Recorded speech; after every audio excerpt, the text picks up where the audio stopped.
Ó, o que nós conseguimos aí já definir? A ideia do aquecimento, por exemplo, de uma certa substância pura.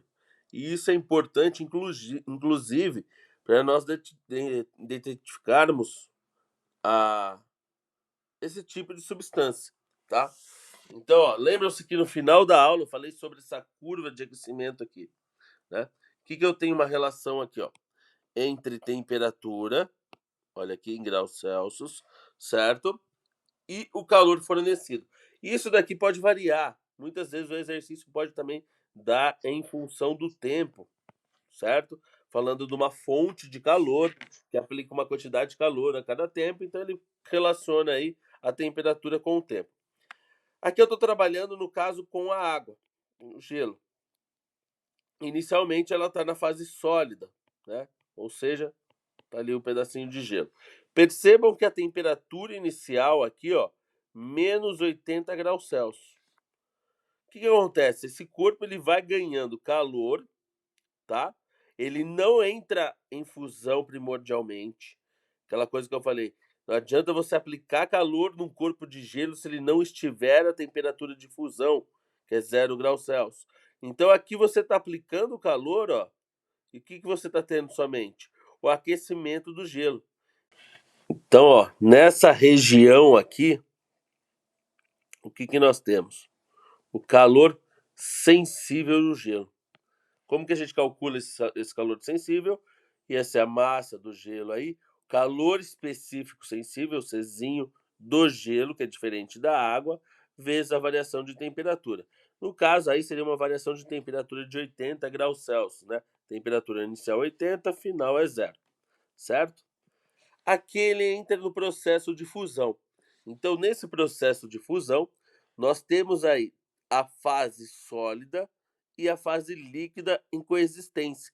Então, aqui sim nós vamos ter aí o calor latente, porque nós estamos tendo uma transformação de estado, uma variação de estado. Aí, calor latente, né, seria o que mole, respeitando aí que o L é do gelo, tá? Na fase sólida. Quando ele derreter completamente o gelo, seria nesse ponto C aqui, aí sim eu tenho já a fase líquida. Inicialmente ela sai a 0 graus Celsius nesse ponto C, só que como o calor continua sendo aplicado, né? Eu tenho aqui esse calor aplicado ao sistema, então eu vou ter que essa água aqui, ela vai sofrer o aquecimento, tá? Sofrendo o aquecimento, ela vai aumentar a temperatura. Então aqui nós temos novamente um calor sensível. Variação de temperatura, calor sensível. E aí a gente calcula da mesma maneira. Só que agora é o Czinho da água, que usualmente já é comum aí, todo mundo já sabe, que é 1 caloria por grama graus Celsius. E aí a variação de temperatura, que no caso é 100 graus Celsius, ó, porque ele sai do zero e chega aqui até 100 graus Celsius, certo? Chegou no 100 graus Celsius, no ponto D. O que nós vamos ter aqui agora? Uma outra mudança de estado. Ele está saindo, a água está saindo do estado líquido, indo para o estado gasoso. Então aqui a temperatura se mantém constante, 100 graus Celsius, certo? E você está trabalhando agora com o que mole, ó. Calor latente agora de vaporização, né? Como que você calcula ele? Massa vezes L, só que agora é o L de V, ó, de vaporização, certo? Aqui eu poderia colocar, ao invés de colocar L de G, né, para não confundir vocês, poderia colocar o L de F. O que seria o F? Fusão. Estou colocando aqui, ó. L de fusão e aqui é o L de vaporização. Pessoal, tanto o L de fusão quanto o L de solidificação são iguais, só muda o sinal. O de fusão, ele é positivo, porque o corpo tem que absorver calor para fundir, para sair do sólido e para o líquido. Solidificação é negativo, ele tem que perder calor para sair do líquido e para o sólido. Ambos ocorrem aí na temperatura de 0 graus Celsius. É a mesma coisa aqui no L de vaporização ou o L de liquefação, tá? Quando ele sai, ou também chamado L de condensação aí, ó. Quando ele sai do estado gasoso, vai para o líquido, a L condensação, ou quando ele sai do líquido e vai para o gasoso. O L é o mesmo, só muda o sinal. Quando ele está indo para o gasoso, absorve calor. Do contrário, ele perde calor, o sinal é negativo. Tranquilo até aqui? Então, para entender melhor um pouco dessa troca de calor, ó, vamos pensar num sistema termodinâmico, aí um sistema isolado. Que sistema é esse? Vamos chamar o nosso calorímetro. Isso daqui vai ser muito comum aí nos exercícios. O que é um calorímetro? Normalmente, aí no dia a dia, você pode pensar como se fosse um isopor, tá? Ele é formado por paredes diatérmicas, então você vai ter algo desse tipo aqui, ó. Como se fosse um isopor. E ele é isolado do meio ambiente externo, né? Ele não troca calor com o meio ambiente externo. Então, aqui, essas aqui são as paredes. E normalmente nele também você vai ver a presença de um termômetro. Tá? Vou colocar o termômetro aqui, ó. Termômetro, nós já conversamos aí sobre o seu funcionamento. Ele trabalha com a dilatação aí do corpo no interior dele. Normalmente aí é o mercúrio ou o álcool com corante. E aí, por meio de uma escala, eu consigo identificar aqui. Tá? Então, nesse calorímetro aqui, normalmente você coloca alguns corpos para trocar calor. Então, vamos supor aqui que você tem dois corpos, A e B. O corpo A e o corpo B. E aí, vamos supor que a temperatura de A é maior do que a temperatura de B. Tá? O que vai acontecer? Obviamente, o corpo A ele vai ceder calor para o corpo B. Então, o calor sai de A e quem ganha é o B, tá? Então, como que o A está perdendo calor, para ele, esse calor é negativo. Como o B está recebendo calor, para ele é positivo. A gente já falou sobre isso, tá? Só que nessa troca de calor, num sistema fechado, na troca de calor, nesse sistema fechado, a gente pode assumir isso daqui, ó, que a somatória dos calores trocados é nula, certo? Ou seja, o calor de A mais o calor de B é igual a zero. O que um doa, o outro recebe. Por isso esse negócio do sinal. Aí, se eu tiver mais alguns outros corpos aí trocando calor dentro desse calorímetro, não tem importância. Você pode ter aí N corpos, tá? Você vai somar todos esses calores e trocados. Qual que é a diferença do calorímetro aí, ó? O que você tem que prestar atenção? No calorímetro ideal, não confundam com a ideia, o calorímetro ideal ele não deixa o meio ambiente participar. É, tá certo. Mas o não ideal também. O que acontece então? Qual que é a diferença do calorímetro ideal? Ele não participa da troca de calor, tá? Não participa da troca de calor.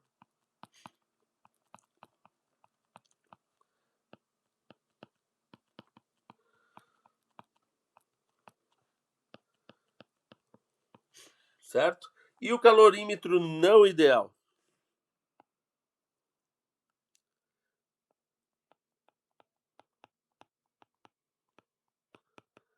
Ele funciona como se fosse um corpo a mais. Não ideal. Seria um corpo a mais no sistema. Ali no caso, como só tem o corpo A e B, se o calorímetro fosse não ideal, entraria ali o calor do calorímetro, digamos assim. Um corpo a mais no sistema. tá? Então a gente pode pensar também de uma maneira mais específica, que aqui, ó, nesse caso, a capacidade térmica do calorímetro, Czão, é igual a zero. Nesse caso, a capacidade térmica não é desprezível, ou seja, a gente não pode desconsiderar. Tranquilo? Então, basicamente, aqui a gente já tem toda a ideia para trabalhar aí com a troca de calor entre os corpos. É uma outra situação que vai se tornar mais complicada, principalmente quando envolve aí mudança de estado físico. Bom, pessoal, vamos aplicar então esse estudo aí da troca de calor entre os corpos para esse exercício. Esse exercício ele fala que você tem uma cozinha industrial, deseja-se obter água a 30 graus Celsius. Então essa água aqui seria a temperatura final, ΔF, temperatura de equilíbrio. Para isso, né, ele mistura água a uma temperatura de 20 graus Celsius, certo? Isso a gente pode chamar uma temperatura da água fria. Então, ó, vou chamar de H2OF, tá? Com uma temperatura de uma água quente, ó, H2O quente. Claro que essas duas temperaturas aí estão no limite aí, em um intervalo que contém a temperatura que eu quero, tá? E além do mais, aqui ele fala que ele utiliza uma panela, ou seja, um calorímetro, cuja capacidade térmica não é desprezível. Ou seja, ele fornece a capacidade térmica para nós e também fornece a quantidade da água quente, ó. Tem 8 litros aí de água quente, tá? Claro que ele não fornece a quantidade da água fria, certo? E é exatamente o que ele pede. Ele pede relacionando com uma torneira de vazão de 3 litros por minuto e ele quer saber o intervalo de tempo para obter a massa correspondente à massa necessária para fazer com que o sistema chegue à temperatura de equilíbrio de 30 graus Celsius. Ele te dá a densidade da água, em termos de grama por centímetro cúbico, tá? O que eu tenho que pensar aqui, ó? Posso pensar nessa relaçãozinha também, ó. 1 litro corresponde a 1 quilograma, certo? Ou seja, 1 litro de água vai corresponder a 1000 gramas. Por que 1000 gramas? Porque a gente está trabalhando no SI. Então vamos organizar esses dados aqui, ó. Primeiramente, massa da água quente. Eu tenho aí 8.000 gramas, né? Seriam 8 litros, que pela relação de densidade você consegue chegar aí, equivalente a 8.000 gramas. Temperatura da água quente. É a mesma temperatura do calorímetro, os dois estão inicialmente juntos, em equilíbrio térmico, como ele determina aqui, ó, equilíbrio térmico, certo? Que é uma temperatura de 80 graus Celsius. Temperatura da água fria, a água da torneira, tá a 20 graus Celsius. A massa dessa água, não sei, é exatamente o que eu vou descobrir.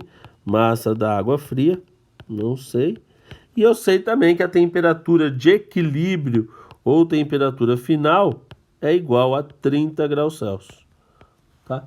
Então é só montar aqui o meu esquema, colocando ali, ó, calor da água quente mais calor da água fria mais o calor do calorímetro, caso a panela aí, é igual a zero. Troca de calor tem que ser nula. Então, começando substituindo aqui, ó, massa da água quente, sempre abrir os termos aí, vezes o Czinho da água quente. Vou colocar somente da água, inclusive ele não forneceu, mas você já sabe aí que o calor específico sensível da água é 1 caloria por grama grau Celsius, certo? Vezes a sua variação de temperatura da água quente, mais aí, ó, massa da água fria, que é o que eu quero saber, vezes o Czinho da água, vezes a variação de temperatura da água fria. Mas aí, que eu não vou utilizar massa do calorímetro, eu vou utilizar o que ele já me deu, que é a capacidade térmica do calorímetro, tá? Que eu não notei aqui, mas vou colocar aqui embaixo. Qual que é a capacidade térmica desse calorímetro? 500 calorias por grau Celsius. Olha aí.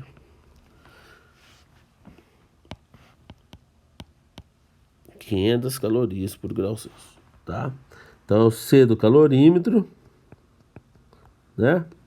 Vezes a variação de temperatura do calorímetro, que vai ser a mesma da água quente, tudo isso igual a zero. Então, vamos substituir as coisas aí. Massa da água quente, 8.000 gramas, equivalente a 8 quilos. Czinho, 1. Variação de temperatura. Pô, ela está inicialmente a 80 graus Celsius, a temperatura final é 30, então fica 30 menos 80. Mais isso daqui eu não sei, 1, vai ficar então dessa maneira aqui, ó. 1 vezes a massa da água fria e a variação de temperatura, a temperatura final é 30 e a inicial aqui é 20.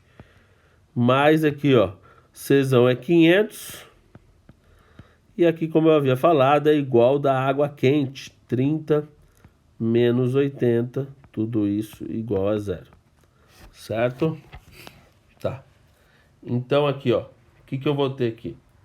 Eu tenho primeiramente esse calor aqui da água quente, tá? Que vai dar... Aliás, para facilitar a vida, eu vou cortar um zero de cada um. Ó, corta um zero aqui. Corta um zero aqui. E corta um zero aqui. Certo? Então vai ficar o seguinte, ó. 800 vezes 50 aqui. Eu vou ficar com 40.000. Menos 40.000. Por que menos? Porque esse corpo aqui ele está perdendo calor. Aqui eu fiquei simplesmente com a massa da água fria, certo? E ali eu vou ficar com 50 menos 2.500. Tudo isso igual a zero. Ajeitando os termos, você vai ficar que a massa de água fria é igual a 42.500. 42.500 gramas. Ou seja, 42,5 quilogramas, certo? Tá, mas ele está relacionando aqui, ó, no exercício com uma vazão de 3 litros por minuto. Então, quanto tempo eu demoraria para ter isso daqui? Lembrando, mais uma vez, pela relação de densidade, isso daqui equivalem a 42,5 litros. Então, só fazer uma regrinha de 3 básica aqui, ó. 3 litros em 1 minuto, certo? 42,5 litros em X. Você vai obter aí que X está por volta de mais ou menos ali aproximadamente 14,2 minutos, certo? Ou seja, olhando nas respostas, né? Então é um intervalo de tempo que se encontra ali, ó, entre 13 e 15 minutos. Tranquilo? Tá aí, pessoal. Então, até a próxima.